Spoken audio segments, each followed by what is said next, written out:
All right, our first speaker of the day goes way back with Becoming the Better You. She was actually one of the first investors in this tour years ago, helped fund the very first event, and she is a co-host for Felon to Fabulous, although not a felon, but she's a co-host, and a helper with that. Was that a good, that was good timing for it. Ladies and gentlemen, Isabel Black.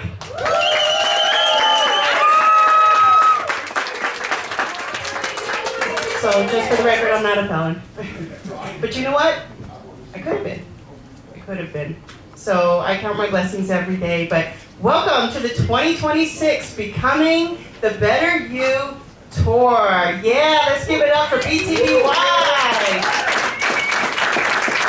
So how many of you were in Dallas last week? Because I know I saw some faces. Yep. Anybody else? Okay, I thought there was going to be more people, but yeah, Dallas, Unshakable. I mean, that sounded amazing. When I saw the marketing go out for this tour, and I saw the dates and the places and the themes, and I thought, wow, Becoming Unshakable. That just seemed really powerful to me. And the first thing that came to my mind when I heard that topic was a tree. That literally is what came to my mind, right? I thought about a big, strong, sturdy tree, and how even when a storm comes through, even that strong tree needs to have some give, right? It needs to be flexible. It shakes with the wind, it moves. But think of the amount of strength that actually takes to be big and strong, but to be able to shift your weight to one side and the other and come back to center. And I thought that was super powerful. So I wasn't able to be in the room, but I could see the magic in all of the videos and the pictures and everything that I saw. So I'm sorry I couldn't be there, but I know you heard some amazing things at the Becoming Unshakable event. Today that brings us, right, to Becoming Unbreakable. And as I was prepping for this speech, I thought of that same tree. I thought, wow, you know, the tree, it's rooted deep. It goes way up high. It's nice and strong. But when the perfect storm comes through, right, it just takes the perfect storm, that tree can break, right? And there's many different levels to being broken, guys. There's many different levels to being broken. Because sometimes, if the right storm comes through, that tree can get uprooted out the ground. The whole tree gone, right? Not only is that tree broken, but it broke all the ground around it. So that's called a catastrophic break, right? Not only are you breaking, but you're breaking things around you. And if you haven't experienced that, just wait a minute. We all break at some point. And sometimes it's an easy break, right? Sometimes that tree is there, the wind's blowing, perfect storm, and maybe it just loses a piece of itself. And that piece of itself can land on something and cause destruction or pain to something, a car, a fence, a house, and God forbid a person, right? But I'm sure it's happened. So that break it's not as catastrophic, right? You fix a couple things up and you move on with your life. There's also this simple break, right? And that's where I like to say we all have a breaking point. We all are going to break at least once in our life, and more than likely more than once. But a clean break is windy day, same tree, a limb falls, no harm done. Landed on the floor right next to the tree. Tree's okay. Everything else is okay, right? With that one, there's not a lot of cleanup. Easy break. You learn a couple lessons, which would be, speaking from experience, I've had limbs fall off my tree at my house and do different kinds of damage, but that one actually, you fix it and you move on. It doesn't cause all this other pain and stuff. So that's just what I thought about when I thought about this Becoming Unshakable and Becoming Unbreakable. That was the vision that I got. Thank you. Sorry.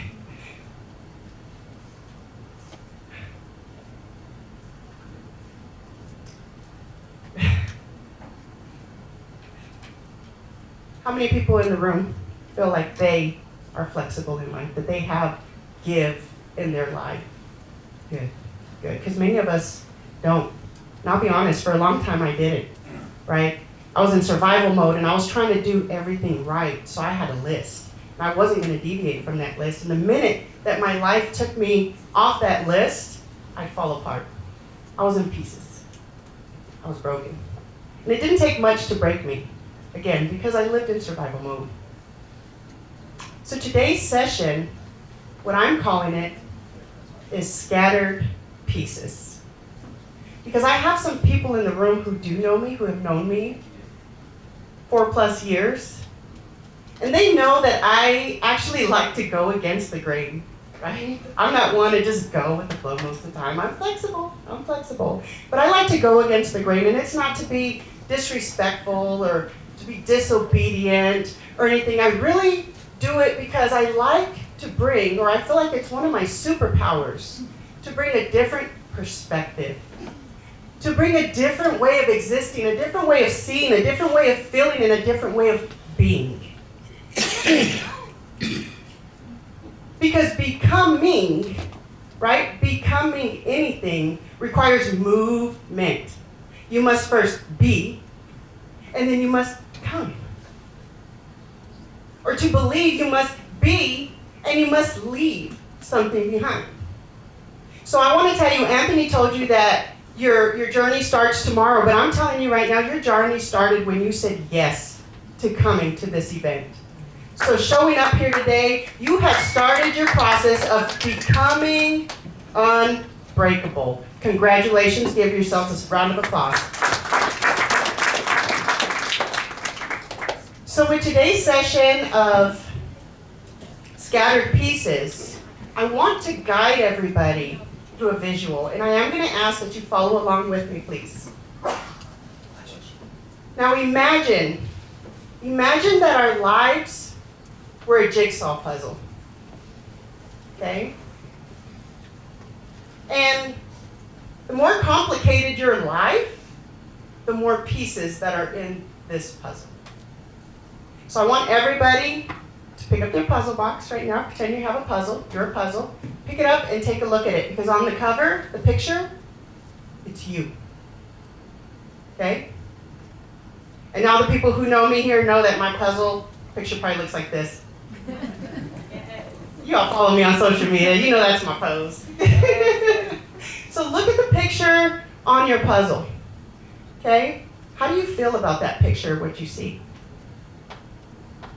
Sit with that for a minute. What do you see and how does that make you feel? Are you content with who you are? Are you content with how easily you fall apart? You fall to pieces? Are you proud of the strength you have? You know, whatever it is, we're all in many different phases. We're going to go ahead and we're going to open our puzzle, because you always got to open the puzzle, right? Dump out your pieces. Thank you. I want everybody to visually go through this. If you want to become a better version of you, thank you, Anthony, you dumped that puzzle really well. You're going to have to see it. You got to see it before you can be it. Yep. Okay? So dump your puzzle pieces out. Some of us have a lot of pieces. I know, it's overwhelming. I know, I get it. My puzzle has a lot of pieces in the box. And it was super overwhelming when I had to first dump my scattered pieces out. Right, when you first dump that puzzle out, that's what you have is scattered pieces. And I know the feeling. I know the feeling of looking at the pieces and thinking, I can't do this. This is way too much. I can't even see all the pieces. Because they land upside down, they land sideways, they land all kinds of ways. Right? So what we do is we gotta be willing to practice what I call a pause and a breath. And guys, there's never a bad time or no time for a pause and a breath.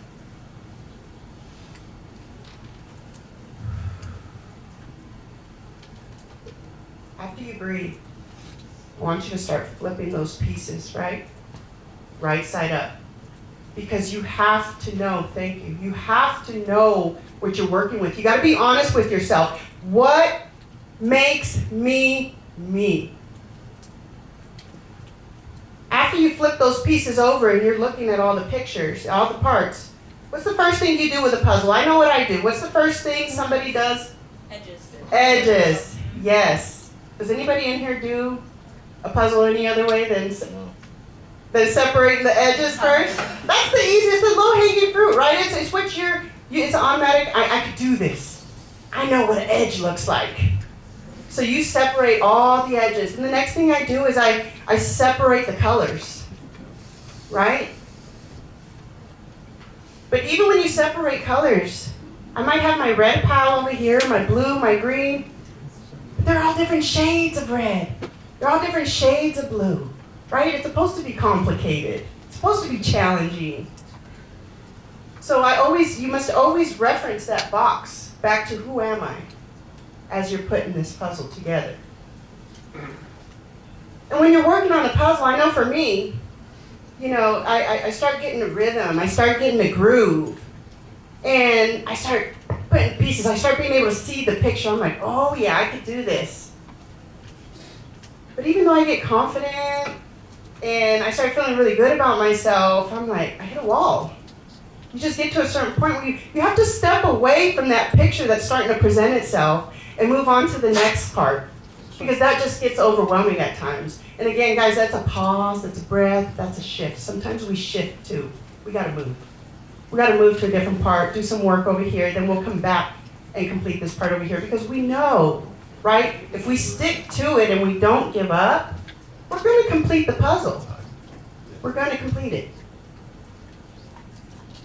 And once the puzzle is complete, you get to stand back, you get to take a look at that puzzle, and you get to say, I did that.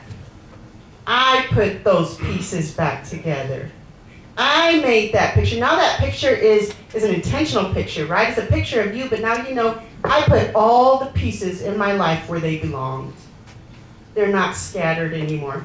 They're right where they're supposed to be to make the big picture of me. And when you can do that, that builds confidence, right? It builds pride within self.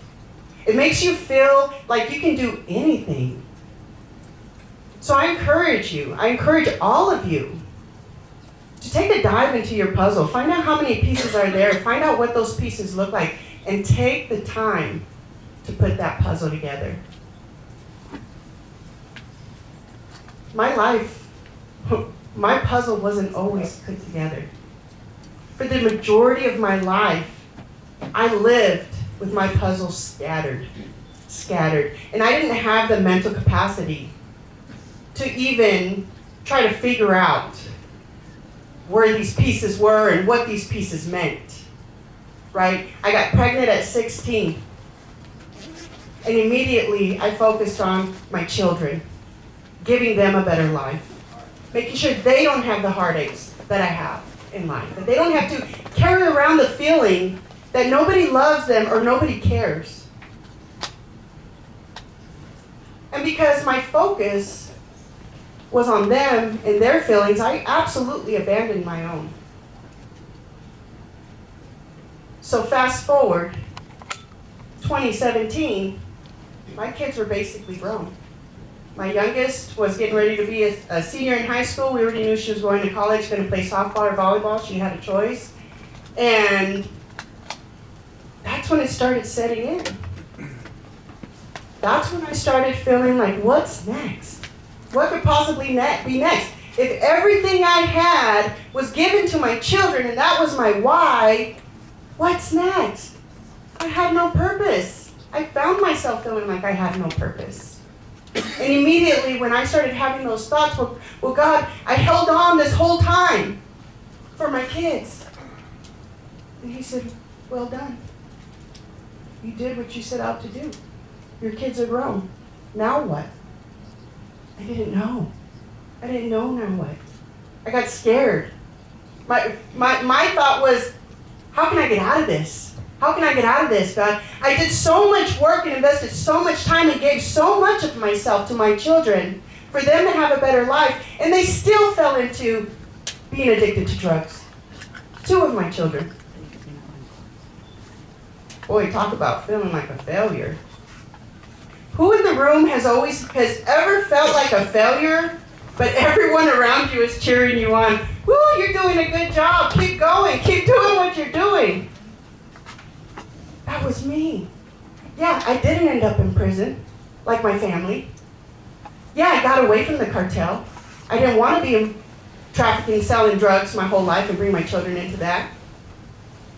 I made all these changes. Yes, I found my husband over here, David. We've been married 22 years this year. And thank you. I was doing everything right. We got married, we started buying assets, bought a house, bought nice vehicles, did all this, right? Everyone was like, you're doing everything right, you're doing everything right, keep going. But inside I felt like a failure. Because I knew, I was always raised, my kids are a representation of me. This is not what I invested in them. To be addicted to methamphetamines at 14 and 17 years old? 10 years later, we're still recovering from that? I felt like a loser. I was ashamed. I was embarrassed. My daughter would cry. Mom, people are going to think you and Dad are bad parents because of what Ruben and Danny are doing. You guys, people who know me probably know what I said to that. I don't give a beep what people think about me. I know who I am and I know what I do. There was still lessons to learn, is what it was, right? There was still lessons to learn. What God showed me was that my why, and I want you to take note on this, my why was too small. See, when your why is attached to your pains, your past, what other people are saying or doing, it's too small. Too small. Because all that, guys, we're resilient. We're gonna grow through anything. We're gonna bounce back. Better days will come. But I felt like my better days weren't coming. I was given this illusion like all was well. And inside I was falling apart. I couldn't eat. I couldn't sleep. My kids were homeless. That's not even including, my dad going to prison, my mom, an alcoholic, which she's no longer an alcoholic, so yes, she's recovering. But my boys, they're still dealing with a lot of their problems. So has life got easier for me? Absolutely not. Life has not got any easier for me. What changed was that I dumped that puzzle out and I intentionally sat down and I intentionally named every single piece that made me me. And then I intentionally put that in its place. And did I do it alone? No, I didn't. You're in the right room, guys. You're in the right room of people. Find somebody you trust. Find somebody you respect. And be truthful not only with yourself, be truthful with them about what your pieces look like. And allow other people to help you through this process. And another thing I want to say is, please, just because you feel broken or scattered or any other feelings that aren't serving or well-serving, know that there's always somebody in a worse situation than you. So please don't wait for the right time till you get yourself together to help somebody else, to be that listening ear, to be those kind words, to be that smile, to be someone to just hold space and maybe nothing is said. Don't wait for your life to be perfect to be that for somebody else either. Because again, becoming anything is going to require something of you. I'm Isabel Luz Camacho Black, and it is a great pleasure to be here today with you all. Thank you.